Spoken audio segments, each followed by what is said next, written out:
Itu prinsipnya ada tiga gitu kan. Dari mana, bagaimana, mau kemana gitu. Jadi sih Nah, berarti kan ada turun ke lapangan juga ya, Bang. Artinya nggak selalu di lapangan. Berarti bedanya dengan inspektor apa, Bang? Itu biar ada orang gambaran gitu dulu gitu. yang sangat membantu, terima kasih keras. Ya. Emak orang ya, mama orang kadang kalau nanya gitu, abang ngerjainnya ngapain sih gitu. Terus Nah, gitu, coba, oh coba. ngurus solokan mah gitu. Jadi nanti mama kalau ada yang nanya, anaknya kerja apa bu? Itu tukang solokan gitu.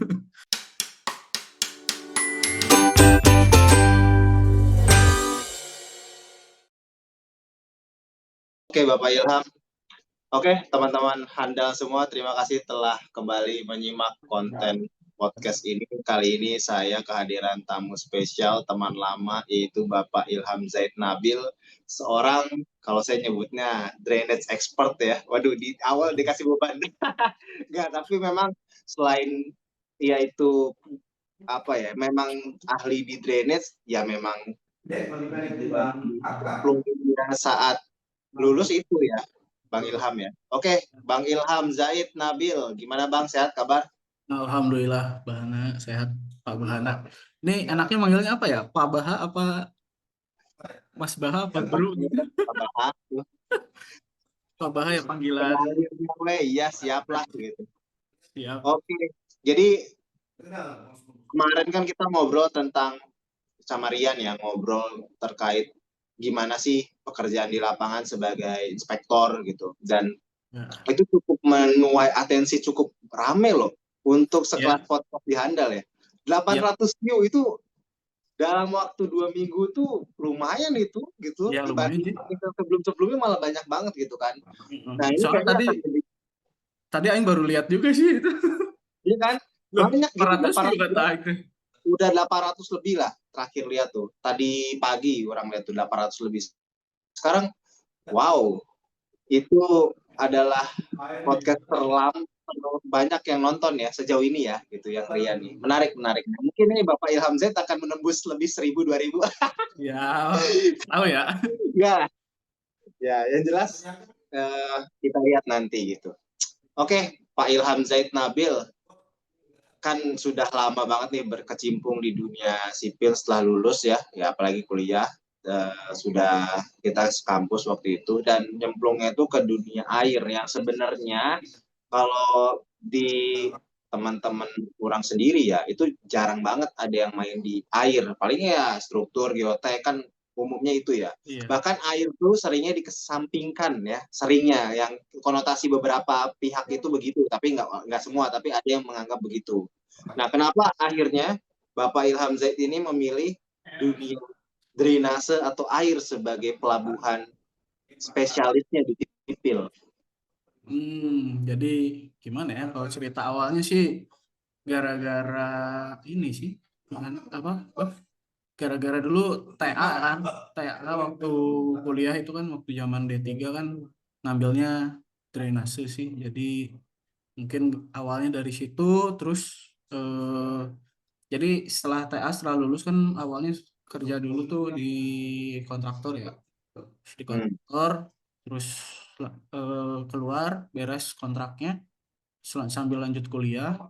Nah, kuliah kebetulan COVID kan jadi daring tuh, kuliah ya, distansi terus eh, daring, mata kuliahnya kan nggak begitu banyak. Jadi terus ya udah setahun juga sih sempat kuliah offline dulu setahun, dari 2019 itu setahun, 2020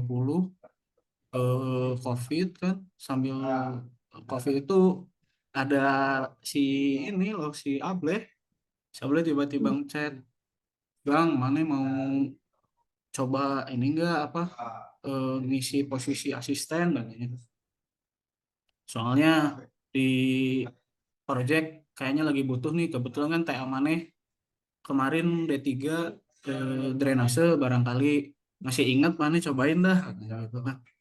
Terus ya orang nyoba apply, tahunya ya alhamdulillah masuk, terus di sana mulai belajar lah kita sambil nginget-nginget lagi TA kan, buka-buka TA terus karena posisinya asisten di situ ada engineer-nya kan, terus ya sambil belajar sih bah gitu. Jadi sambil Itu di nanya-nanya juga Cisumdawu sama berarti pertama engineer. kali ya posisi asisten drainage tuh. Gimana, Bang? Di Cisumdawu ya posisi asisten drainage atau belum? Oh, iya, iya. Jadi pertama kali jadi asisten drainase itu di proyek Cisumdawu sih, tepatnya fase 3 ya, seksi 1 dulu. Oke.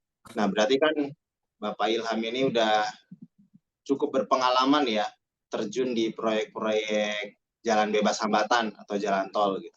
Ya, Nah, ya sih. itu bisa diceritain nggak sih Bang, di sana tuh asisten drainage ngapain, tantangannya apa, terus koordinasi sama engineer gimana gitu. Boleh. Jadi cuman disclaimer dulu ini kalau pengalamannya banyak sih belum ya, bah masih banyak mungkin bapak-bapak yang lebih senior. Ya banyak tuh di konteks kita yang seumuran lah. Ya Oh kan iya. bener. Gimana ya kalau tantangan terbesar sih apa ya? Jadi asisten drainase paling sebenarnya kan tantangan terbesar di proyek adalah koordinasi ya sama komunikasi itu kan tantangan terbesarnya gitu. Ya, Nah, kalau selain itu mungkin lebih di cuaca mungkin ya karena kita orang drainase kan biasanya bergelutnya dengan hujan kali ya. Dan kita hmm, ngalirin air gitu kan, drain biar kering jadi saluran di jalan tol gitu khususnya karena kurang di jalan tol kan. Jadi biar si badan jalan itu kering gitu. Terus lagi pelaksanaan juga sebisa mungkin ada konsep gitu buat saluran sementara dan lain-lain itu memang harus dipikirin juga sih gitu. Terus kalau kontribusinya asisten drainase sih gimana ya? Mungkin cukup penting ya, cukup penting ya kalau bagi orang sih karena kurang di situ karena orang rasanya cukup penting karena kan asisten drainase itu biasanya yang lebih sering ke lapangan yang ngecek-ngecek gitu kan biasanya engineer minta tolong ke asistennya gitu kan buat ke lapangan coba lihat gitu di lapangannya gimana. Terus kita yang ngasih tahu ngasih info kan ngasih masukan ke bapak-bapak engineer-nya itu sih mungkin kurang lebihnya sih gitu ya. oke. Nah, berarti kan ada turun ke lapangan juga ya Bang. Artinya nggak selalu di lapangan. Berarti bedanya dengan inspektor apa Bang? Itu biar ada orang gambaran gitu dulu gitu. Oh, kalau kalau bedanya sama teman-teman inspektor mungkin ya kalau dari pengalaman orang, jadi si asisten drainase ini apa maksudnya asisten engineer ini kan lebih ke teknis secara teoritisnya juga lebih diperdalam gitu maksudnya kayak misal analisanya gitu. Jadi orang selain orang terjun ke lapangan ngecek terus orang ya bantuin ngitung gitu. Bantuin ngitung ya terkait kalau saluran ya terkait tentang penampang saluran dan lain-lain kebutuhan di lapangan seperti apa gitu. Oke, oke. Nah, berarti lingkupnya kalau di jalan tol atau jalan bebas hambatan tuh apa aja Bang? Drainage tuh. Lingkup yang dianalisis, yang diperhatikan gitu. Kalau di orang sendiri sih ya, pengalaman orang juga. Jadi kalau di orang ya paling utama kan drainase buat di badan jalan utamanya ya, main road gitu. Terus local road kita, terus crossing-crossing itu. Jadi kita tuh harus sering ke lapangan karena terkadang ada beberapa crossing itu yang kita temuin baru ada di lapangan gitu. Setelah kita lihat di lapangan, terus kita nemu oh di sini ada crossing. Jadi ya orang mau cerita sedikit gitu. Jadi dulu orang waktu ke lapangan itu sempat nemu ada saluran crossing kecil. Kecil. Ini Hmm. orang sempat mikir ini saluran apaan ya kok kecil banget. Apa irigasi apa bukan gitu kan. Terus orang coba telusurin sampai ke hulunya. Ternyata di hulunya ada bangunan bagi gitu. Punyanya irigasi. Nah, di situ kan kalau ngecek di apa gambar desainnya, DED-nya mungkin sebelumnya belum masuk gitu di situ. Nah, gara-gara mungkin ya gara-gara survei itu jadi orang coba masukin dan ternyata memang perlu gitu. Sampai orang pernah survei sama dinas terkaitnya mungkin ya, dinas PSDA, UPTD di sekitar situ. Terus si Bapak UPTD-nya sempat ngomong gini, Pak kemarin saya eh, didatangin warga, kenapa kata saya teh? Ya, saya kira jalan tol nggak bikinin saluran katanya. Warga nyampe protes ke saya kok irigasi ditutup katanya. Jalan tol aja bikinin saluran. oh orang irigasi nggak ngasih air katanya gitu. Kirain saya jalan tol nggak bikin saluran pak katanya, jadi saya tutup gitu. Terus saya buka lagi jadinya gitu gara-gara teman-teman jalan tol bikin gitu kan. Gitu sih mungkin Oke, sedikit cerita itu ini ya.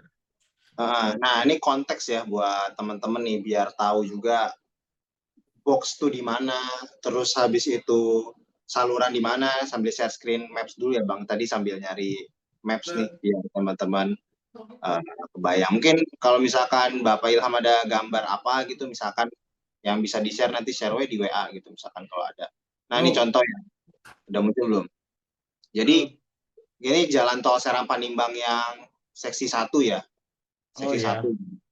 Jadi kalau misalkan tadi pertama saluran badan jalan, ini di file step ya, yang badan jalan itu di kiri kanannya tuh, di kiri kanannya badan jalan, ini ya. Nah nih di kiri kanannya nih pasti ada drainase. Nah ini salah satu box ya bang. Kalau misalkan kita lihat dari tampak atas, Iya, ya. kayaknya, Itu kayaknya box kayaknya crossingan ya. Bisa jadi crossingan. Jadi crossingan tuh crossing dari badan jalan gitu ya bang. ya nge-cross Jadi terhadap badan jalan gitu. betul. Jadi kalau misalkan teman-teman nggak akan kelihatan kalau di tol, namanya juga crossingan di bawah badan jalan kan. Ya, Kecuali crossingannya di atas ya bang. Aquaduct atas ya. mungkin ya kalau buat di air sendiri kan aquaduct ya, talang air. Betul. Nah itu Mungkin ini di ya. seksi satu ada kayaknya. Ada cuma eh, ini apa namanya? Harus nyari di mananya ini. Soalnya STA berapanya nggak tahu ini aquaduct di luar negeri yang ada. Tapi ada bentuknya dia jadi kalau teman-teman pernah lihat overpass atau jembatan gitu ya, ntar Ya. kita cari contohnya dulu. Itu dia posisinya tuh di atas, tapi pipa gitu. Nah, kayak gini lah. Kayak gini tapi pipa gitu. Ini kan kalau ini mau overpass ya, ini orang struktur. Kalau ini kan lingkup struktur ya Bang ya, ya kan? Nah, tapi kalau lingkupnya Bapak Ilham sebagai drainage itu kalau dia di sini ya Bang, ada pipa besar. Nah, kalau ini Bang, deck drain juga kan bagian dari drainage ya? Ya, Atau dekatnya juga bagian dari drainase sih. Jadi orang di project pun ya ngecek gitu, ngecek tentang drainase, terus ngecek jaraknya gitu, interval daripada deck drain juga diperhitungkan gitu. median drain juga ya kalau di posisi super elevasi gini Nah, ya? ini kan contoh ada median drain di sini ya. Ya. Jadi bagaimana biar air tuh ngalir dan akhirnya kering kan konsep drainage itu kan ya. Ya, mengeringkan yang basah gitu kan. Nice. Oke, jadi itu ya konteks drainage engineer. Apa aja sih kerjaannya? Khususnya asisten tadi. Kalau asisten kan berarti banyak kebantu ya bang ya, banyak Ya, kebantu lebih banyak drainage. Tapi support gitu. lingkupnya itu gitu. Jadi bagaimana sih tol itu bisa kering dan nggak banjir gitu kan ya? Ya, Oke. Nah, terus Bang, kan pengalaman maneh tuh di jalan tol itu ada dua. Pertama Cisumdawu, kedua Serang Panimbang. Itu kan dari sisi geografis juga beda banget ya. Yang satu di rendah, yang satu tinggi. Nah, itu bisa diceritain nggak Bang? Tantangannya tuh di dua proyek itu apa gitu yang unik dari masing-masing proyek itu? apa ya kalau yang jelas sih topografi ya yang tadi disebutin Ya, topografinya udah oke. jelas beda gitu kan, pegunungan sama dataran rendah. Tantangannya yang unik apa ya kalau di Sumedang lebih banyak ini bang, bikin peredam gitu, kolam olah gitu gitu. Jadi apa ya, bukan kolam olah sih, kemarin dulu tuh bikin bak kontrol gede banget itu buat buat ngeredam dari outletnya box culvert gitu, karena catchment Oh, nya kayak buat dukungnya ya karena airnya banyak gitu ya. ya ya gitu. Jadi bak kontrol buat outlet daripada box gitu sih, dia itu karena catchmentnya gede jadi ya bak kontrolnya gede juga sih. Nah, catchment tuh kita sambil share screen lagi ya Bang, nggak apa orang yang share screen. Boleh. Catchment area tuh berarti adalah area tangkapan kan, area Iya. tangkapan dari jalan tolnya kan. Misalkan nih di sini area tangkapan airnya di sini kurang lebih kan yang di kursor ini kan. Itu Ya, kan ya itu bisa. berapa banyak dan itu harus diseberangkan ke sini karena ada tol. Misalkan Ya. tadinya dia nggak ada tol kan dia bisa ngalir alami misalkan ya gitu ya. Atau nggak alami banget lah. Ya karena udah ada pembangunan segala macam jadi nggak alami. Tapi bagaimana dengan ada tol itu tetap bisa berfungsi kan air itu tetap jadi natural tapi dibuat seakan-akan natural kan direkayasa gitu kan ya. Ya, Ya sih, kurang lebih gitu sih Bang. Jadi emang si crossing kan diperuntukannya buat apa menyeberangkan air gitu ya dari sisi sebelahnya ke sebelahnya gitu. Terus si catchment area sendiri juga jadi eh, ya tangkapan airnya gitu. Jadi luasan si tangkapan air yang masuk ke dalam crossing tersebut gitu atau saluran tersebut. Oke, oke. Nah itu di Cisumdawu ya dari sisi topografi. Kalau di Serang berarti secara tangkapan airnya tidak sebanyak Cisumdawu tadi. Karena tadi kan kalau di Cisumdawu banyak box-box besar tuh ya. Nggak tahu ada yang bisa kelihatan nggak ya nanti sambil dicari. Tapi di Sarpan beda ya. Di Kayak Serpan gitu. mungkin bedanya di sini apa ya ada balancing aja sih ya mungkin istilahnya apa ya flow balance gitu kan penyeimbang aliran mungkin dari kalau dengar dari bapak-bapak yang senior kan ini istilahnya gitu jadi dia karena dataran rendah diusahakan gitu jadi si aliran di kiri dan kanan badan jalan itu tetap seimbang gitu kan karena di dataran rendah. Hmm. Iya, karena dataran rendah, jadi air tuh kan kalau dataran tinggi, air ngalir gampang ya Bang. Jelas Ya, gitu. Ke bawah atasnya tuh tegas lah maksudnya ya, langsung gitu kan. Tapi kalau di dataran rendah, dia garis profilnya tuh datar, jadi bingung ya gimana biar dia bisa mengalir gitu ya. ya, jadi mungkin kalau di sini ya gitu istilahnya flow balance ya. Jadi salah satu solusinya itu pakai itu flow balance itu gitu buat Oke. ap- ya Flow menyeimbangkan balance tuh, air gitu. sorry Bang, bisa dielaborasi nggak? Berarti flow balance tuh apanya Bang? Salurannya yang dibuat naik turun kah? Atau gimana? Atau jadi banyak box kah gitu? Eh kalau di sini sih konsepnya jadi banyak boxnya gitu kan. Jadi mungkin per Oh, berapa puluh meter itu ada box gitu. oke oke. Oke, jadi misalkan datar semua nih sawah lah ya, bayangin sawah lah ya. Teman-teman ngebayangin sawah aja. Sawah kan datar tuh, udah jelas datar. Beda sama Cisumdawu nih, teman-teman tahu lah topografi di Bandung seperti apa kan naik turun. Sedangkan kalau yang datar sawah di daerah Barat Jawa ini kan nih, daerah sini kan datar semua kan, bingung. Maksudnya bingung tuh air ya, namanya air datar kebayang lah ya gimana gitu. Nah itu sih. Nah sama ini Bang, kan kalau Seram Panimbang nih punya atau bukan punya, maksudnya dekat dengan laut. Nah kalau ada pasang surut ngaruh nggak tuh? Kan ada cerita tuh katanya. Mungkin bisa Oh, di-share. ya ngaruh sih, Bah. Jadi pasang surut sangat amat ngaruh ya terhadap sungai. Apalagi ini di Seropan sendiri kan karena daerahnya dataran rendah, jadi sungainya itu sangat terpengaruh sama pasang surut gitu.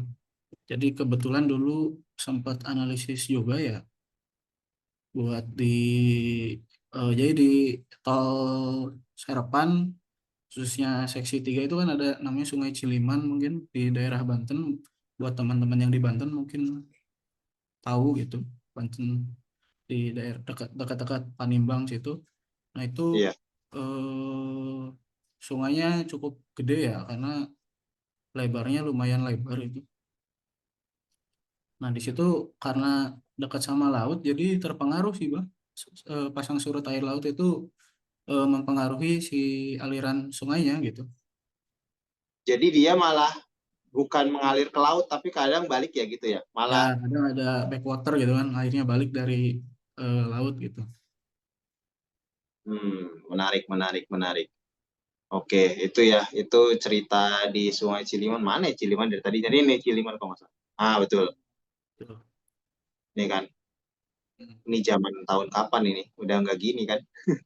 Udah sekarang udah bagus itu, Bang.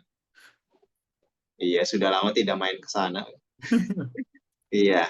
Oke, itu ya. Jadi itu konsep tadi flow balance kalau di Sarpan, terus kalau di Sumdawu tadi box control yang besar lah ya. Tadi apa istilahnya Bang? Box control yang besar tuh Apa ya? Mungkin kolam olah mungkin ya itu. kolam olak. Oh, oke. Jadi Sebenarnya penanganan drainase itu ya ya ini maksudnya pengalaman Bapak Ilham ini lumayan ya. Maksudnya di yang tinggi sama rendah. Jadi udah ada bayangannya dengan pengalaman umur kita sekarang. Nah, itu di situ harus dikasih. Oh iya, Gitu. jangan lupa itu disebut. Betul, betul, betul sekali. Nah, terus kan pasti di lapangan ada masalah ya, Bang. Misalkan nih, pasti dipanggil, ada, oh banjir misalkan, atau masalah paling klasik adalah airnya tergenang, nggak mengalir. Nah, itu biasanya Bapak Ilham menyikapinya dan memutuskan masalah teknisnya atau nggak usah memutuskan, kan asisten nggak memutuskan ya. Tapi lebih ke biasanya apa sih yang dilakukan In gitu ya. pas ke lapangan, ada banjir atau ada masalah harus ditangani. Nah itu tuh apa gitu yang biasa dilakuin? Eh kalau di yang pertama mungkin ya, wah yang pertama Ya. dilakuin pasti ke lapangan sih, ke lapangan dulu, Oke. ngeliat dulu, terus kalau misalkan ternyata secara kasat mata gitu, secara kasat mata kok ini tinggi, terus outletnya masih jauh di bawah gitu kan, dia harusnya kan ngalir tuh, terus kenapa gitu kan, alasannya nggak ngalir, apakah ada eh, hambatannya apa gitu, sedimen kah atau apakah gitu kan. Nah, biasanya ngelihat dulu itu, terus minta data ukur mungkin setelahnya, karena kan kita harus tahu kan elevasinya berapa gitu. Dia masih beneran ngalir apa enggak gitu. Kalau di Serpong sendiri kadang karena dataran rendah gitu kan, kita kasat mata juga, oh ini kayaknya sama deh gitu kan. Hmm. Kita tolong diukur gitu si area tersebut gitu kan. Terus ya dikasih solusi sih, dialirin kemana gitu kan. Karena eh ya orang orang jadi sedikit ini cerita bah, jadi kalau orang Ya. dulu diajarin sama engineer orang yang sebelumnya ya, itu prinsipnya ada tiga gitu kan. Dari mana, bagaimana, mau kemana gitu. Jadi si drainase itu dari mana dulu awalnya, kita harus tahu si air itu dari mana, terus bagaimana bagaimana caranya buat nyikapin si air tersebut gitu, terus kemana, jadi outletnya kita harus dibuang kemana gitu. Nah, jadi ya gitu. Jadi orang terapin sekarang juga kayak gitu gitu. Jadi kalau misalnya ada masalah di lapangan gitu khususnya, ya orang lihat dulu ini dari mana nih, terus digimanain, lalu ya disolusiin gitu, kemana alirannya harus kemana gitu. Terus selain dari ngecek lapangan, mungkin kalau buat yang banjirnya kawasan gitu, yang banjirnya gede-gede gitu kan, yang luas gitu cakupan si banjirnya, karena kan si kalau Sarapan sendiri, ya orang cerita Sarapan karena Ya. di sini udah agak lama mungkin ya. Hmm. Sarapan sendiri si tolnya itu masuk dalam kawasan banjir gitu kan, menurut BPBD daerah setempat gitu. Jadi ya kalau bisa lihat banjir, terus ya dilihat ke analisa sebelumnya, karena dulu sempat analisa juga kan si kawasan apa, pola aliran banjir di tol Sarampat Nimbang sendiri gitu. Dia mirip apa enggak? Kalau mirip ya mungkin tinggal ditelusuri lagi dia masuk dalam kategori banjir berapa tahunan gitu. Itu sih bang kurang lebihnya. Oke. Menarik ya tadi informasi dari mana, bagaimana, dan Mau apa kemana tadi, gitu kan? mau kemana ya. Wow, benar-benar. Karena kalau orang drainase mikirnya yang penting ngalir kering gitu ya Bang. Prinsip utamanya itu kan. Ya prinsip utamanya gitu. Prinsip utamanya itu. Menarik, menarik, menarik.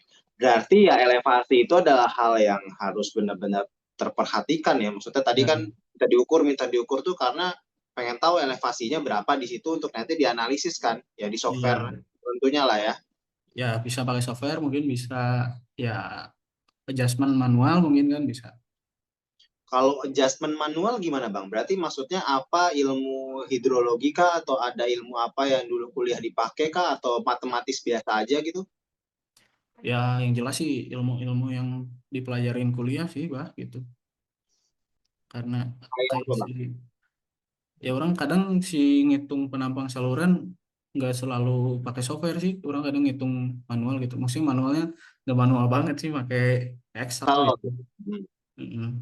Terus Iya, iya. buat ngecek selanjutnya kadang orang masukin software mungkin yang teman-teman kenal ya, Hekra sih Hmm. tuh. Ekraf open source software ya. Ya unsur software yang sangat membantu, terima kasih Hekras. Oke, oke ya. Siap-siap kalau gitu. Nah, terus kan pasti pengalaman juga lah ya ketika ngelihat desain atau gambar itu ternyata pas di lapangan nggak sesuai menurut teman-teman lapangan ya kan tadi Bapak Ilham juga kan sering ke lapangan dan lihat tuh ternyata nggak sesuai itu sering nggak nemu kayak gitu Bang desain sama gambar sorry desain sama gambar desain atau gambar dengan lapangan tuh nggak sesuai. Kalau sering sih mungkin jarang ya Pak. Maksudnya Hmm, kadang-kadang aja karena mungkin teman-teman eh, dari kontraktor mungkin belum ngambil stake out ulang gitu. Kayak misal oke. maksudnya contohnya kayak misal di bawah jembatan itu harusnya ada saluran. Ternyata ketika kita udah desain gitu gambar, si salurannya harus begini, begitu. Ternyata waktu diterapin nggak bisa karena masih ada tanah yang belum dirapihin gitu di bawah jembatannya. Mungkin ya gitu. Jadi si selain belum dirapihin gitu kan, si stake out harus stake out ulang lagi gitu si konturnya buat ngedesain lagi gitu. Jadi lebih banyaknya ya gitu sih. Maksudnya lebih banyaknya karena belum ke stake out aja gitu, belum stake out ulang. Jadi nggak sesuai gitu antara gambar sama kondisi di lapangan. Oke, stack code tuh diukur ulang lah ya. Maksudnya kan data dari desain, dari DED, itu kan data yang diukur pada saat itu. Kalau di lapangan ya pasti harus pengukuran real lapangan saat itu kan. Ya Kondisinya udah betul. berubah segala macam gitu kan ya. Ya kurang lebihnya Oke. gitu sih. Apalagi kan kalau masa konstruksi kan banyak tanah pindah sini, pindah sana, pindah sini, pindah sana. Sedangkan kita kan harus tahu juga topografi kan si bentuk konturnya bakal jadi gimana gitu. Setelah pindah. Oke. Mungkin Oke. kurang lebihnya ngerti mungkin ya teman-teman. Hmm, iya iya, menarik. Nah, terus pertanyaannya adalah kalau selain Hackcraft berarti ya banyaknya di Excel aja ya Bang untuk analisis. Ya paling Ekras, HKMS, mungkin bantuannya kalau nyari catchment area kan pakai ArcMap mungkin ya, Hmm. mungkin atau enggak QGIS gitu kan, gitu sih. Kayak Civil 3D gitu pakai nggak? Gimana? Civil 3D. Oh, itu jelas dong, kadang-kadang. Bapak Ilhamnya Kadang-kadang. adalah ya maksudnya kan biasanya orang pakai Civil 3D orang-orang jalan ya.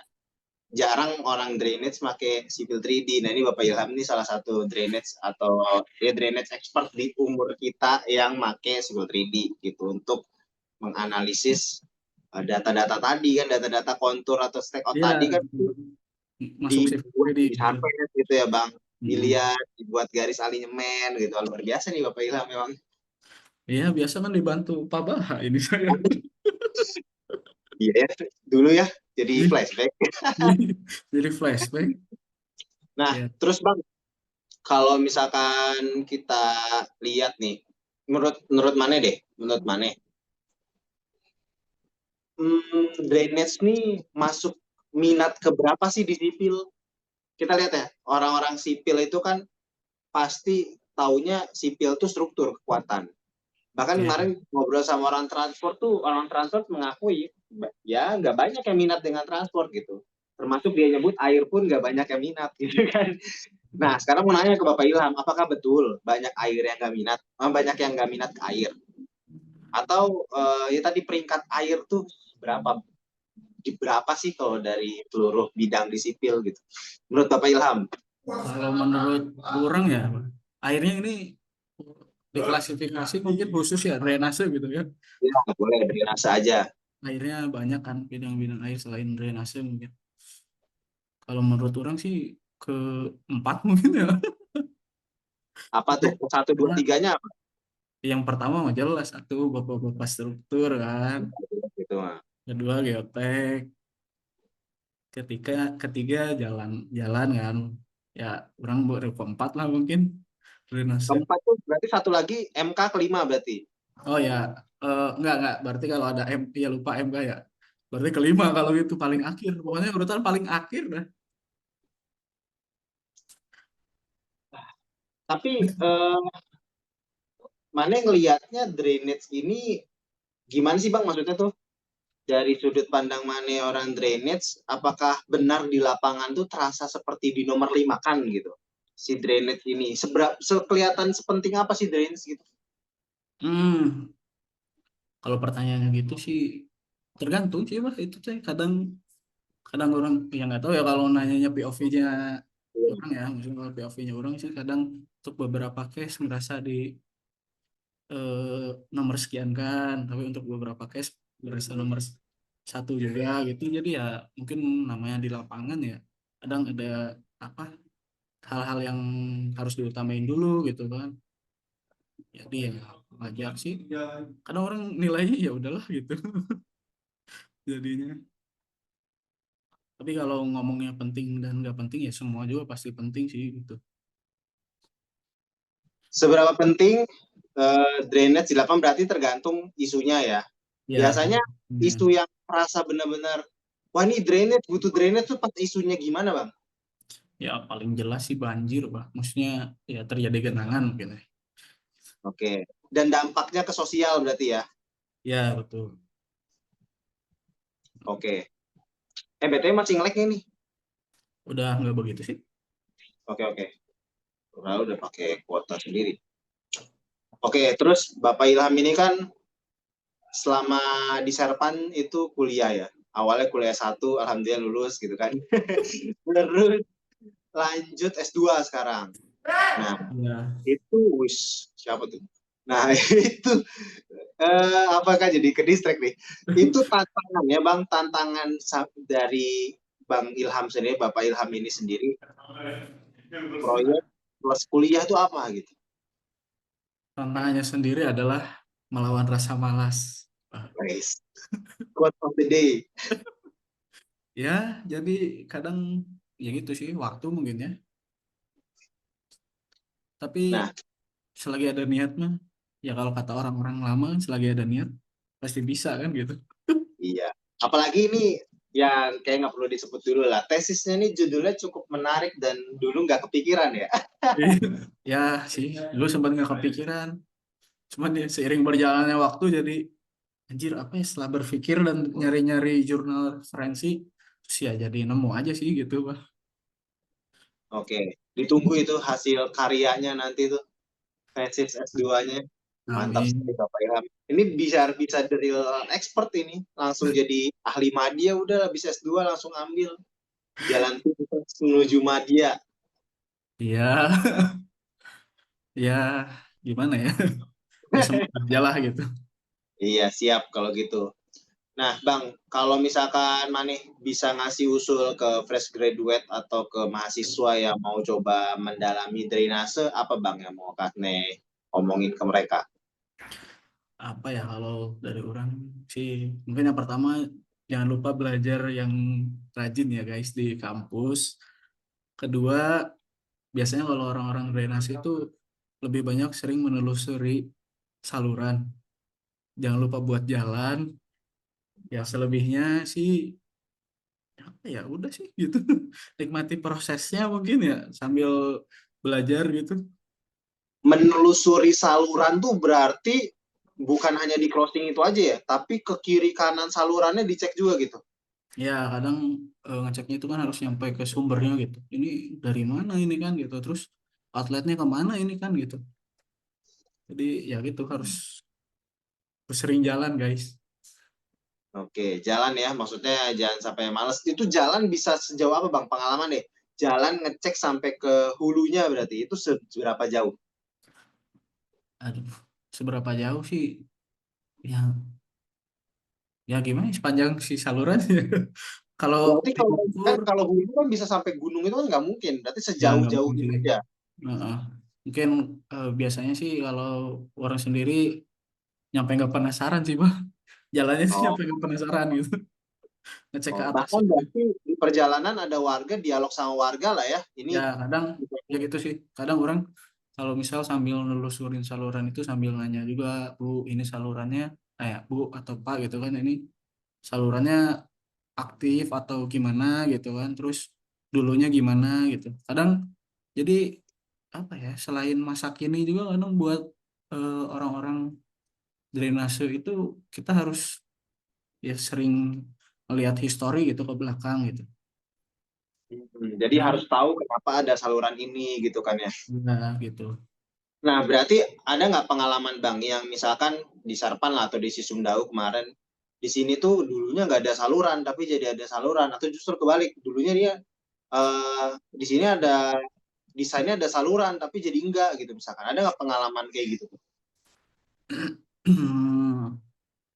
Mungkin ada sih, yang pasti ada sih. Kayak misal si ya itu yang cerita tadi si salurannya ada ternyata lihat di gambar DED-nya mungkin belum masuk gitu kan. Jadi ditanya ya ditambahin gitu. Terus ada warga juga kan daerah situ nanya, Bu ini saluran apa? Irigasi katanya di hulunya ada irigasi terus survei ke hulu gitu kan. Dilihat oh ternyata memang ada gitu. Hmm, oke oke, kebayang kebayang. Hmm, berarti Bang kalau misalkan contoh tadi kan itu kalau kasusnya itu di crossing-crossing kan kalau aqueduct tuh galian. Ah sama ini pertanyaannya Gadi. Kalau ketemu air apa sumber mata air itu tanggung jawabnya dari drainage bukan ya? Misalnya ngegali tuh ternyata wah ada apa GWL ya kalau misalnya digambar tuh kan Ya ada ya water level betul. water level gitu. Ini ada nih ternyata di sini tuh airnya kan ngalir misalkan jadinya ke jalan gitu ke badan jalan ya kalau galian ya. Itu tanggung jawab drainage bukan sih? Eh gimana ya kalau Sejauh ini gitu. kalau sejauh ini sih orang ngerasanya sih kolaborasi ya jadinya sama Oke, teman-teman geoteknik maksudnya sama bapak-bapak geotek gitu. oke, Itu sih kadang ya kadang orang juga minta pendapat gitu dari bapak geotek di sini gitu kan. Kalau buat si subdrain gitu kan maksudnya iya buat betul. saluran bawah permukaan gitu. Ya Hmm. gitu sih kadang minta masukan dari bapak-bapak geotek juga. Jadi Oke. jadinya kolaborasi mungkin ya gitu. Hmm. Oke. Terus kan Mane ini banyaknya di supervisi di konstruksi lah ya, maksudnya di lapangan selama perjalanan dari Cisumdawu, Serpan gitu kan. Sebelumnya kontraktor juga. Kalau Maneh ngelihat perdrainasan di Indonesia, Maneh sendiri pengennya gimana sih Bang? Bayangan Maneh itu idealnya drainase di Indonesia tuh gimana sih? Apakah jadi prioritas biar nanti tiba-tiba nggak banjir? Pas sudah jadi kan sering ya kita bukan sering, jangan sampai sering lah. Ada kasus kan beberapa jalan tol udah dibuka banjir gitu kan. Hmm. Nah itu menurut Maneh gimana sih biar tidak terjadi seperti itu gitu? Harus seperti apa sih drainage itu diperhatikannya misalkan? Kalau menurut orang ya nanggepin pertanyaan ini sih ini POV orang kalau Ya, orang sih mikirnya gimana ya jadi si drainase itu harus diperhatiin dari hulu sampai ke hilirnya gitu. datanya ya. Nah, dari sumber sampai ke outletnya jadi kadang di beberapa kasus itu karena misal kita lahan lahan pengerjaannya hanya sebatas itu gitu jadi ya penanganannya ya sebatas itu gitu sedangkan si drainase kan ngalirnya sampai ke outletnya gitu. Ya, Nah, jadi mungkin harapannya orang pribadi ya, kalau orang pribadi sih mungkin perlu adanya apa ya, tambahan panjang ini kali apa? datanya ya. Jadi Ah, kalau Maneh mengusulkan datanya tuh jangan hanya sebatas di ROW atau ya mungkin kiri kanan nambah dikit, tapi datanya tuh diperpanjang sampai hulu ke ke, hilir sejauh-jauhnya biar ke outletnya penanganannya lah itu gitu. lebih luas gitu kan ya. Ya, mungkin lebih ke outletnya yang utama kan, karena kita akan buang ke situ gitu. Ya, mungkin harapannya sih itu mungkin ya. Tuh. Oke, nah ini kita udah mulai masuk ke penghujung nih Bang. Penghujung dari podcast ini. Gak tahu, ini kayaknya kalau lihat waktu sih hampir sejam ya. Nggak kerasa atau udah sejam, nggak tahu lah ya. Ya, Tapi, eh, tapi Bang, kalau Maneh ngelihat nih, misalkan kita konteksnya ke fresh graduate lah ya. Ke fresh graduate yang memang tadi udah mau bertemu di drainase, tadi belajar dan segala macam.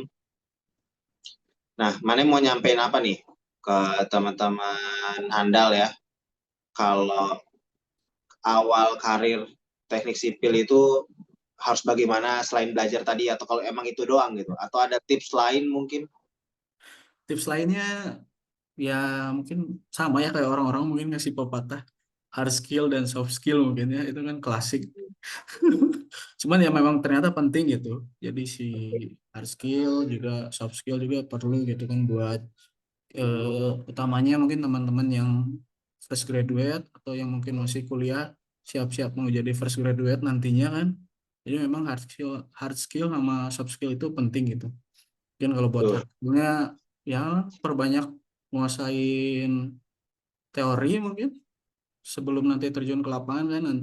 Jadi nanti bisa bandingin nih implementasi antara lapangan sama teorinya gimana gitu kan. Terus Ya. soft skillnya Ini juga mungkin kan soft skill penting gitu karena sipil kunci utamanya adalah koordinasi sama komunikasi gitu kalau menurut orang ya.